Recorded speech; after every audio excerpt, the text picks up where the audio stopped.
C'est un spectacle d'apocalypse. Partout des crevasses, dont s'échappent des flammes et des gaz toxiques. Aucune végétation, pas une goutte d'eau. C'est l'enfer, tout simplement. Et pourtant, au beau milieu, un petit groupe de femmes en sandales. Elles grattent la terre à la recherche de quelques morceaux de charbon. Ce sont des pilleuses. Elles viennent récupérer ce qu'elles peuvent aux abords de la mine. Je commence à 4 heures du matin et je travaille jusqu'à 11 heures sans avoir rien avalé.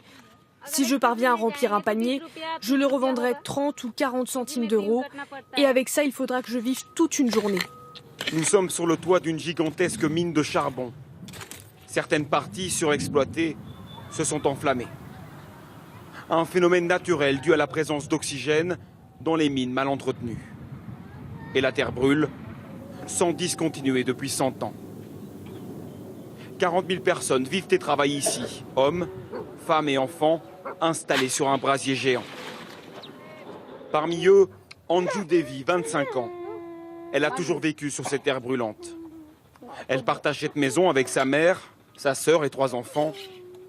Mais ils ne pourront plus rester bien longtemps.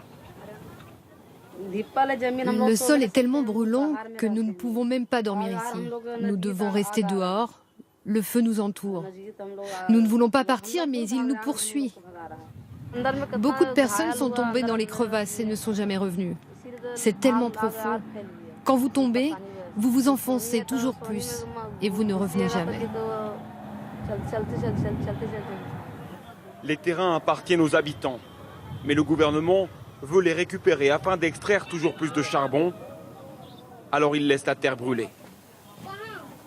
Ashok Agarwal a fondé une ONG il y a 20 ans pour défendre les droits de ces forçats du charbon. Il ne peut que constater leur départ, les uns après les autres. Combien de personnes vivent avec vous? Il y a 8 personnes. Tout votre village a été évacué? Évidemment, que pouvons-nous faire? Ah, donc vous êtes les derniers? Oui. La croissance en Inde, elle dépend entièrement du charbon. Nous n'avons aucune autre source d'énergie. Le charbon, le pays en a besoin de plus en plus. Et cela malgré la quantité de carbone qui est rejetée dans l'atmosphère. Aujourd'hui, nous ne pensons pas à la pollution, mais nous pensons à la survie de l'économie du pays. Mais si vous avez besoin de tellement de charbon, que va-t-il se passer avec les gens qui vivent ici? Ce sont eux qui vont payer le prix de tout ça. L'activiste a saisi la Cour suprême pour faire respecter leurs droits, en vain jusqu'à présent. L'Inde avale 2 millions de tonnes de charbon chaque jour. Un cercle vicieux.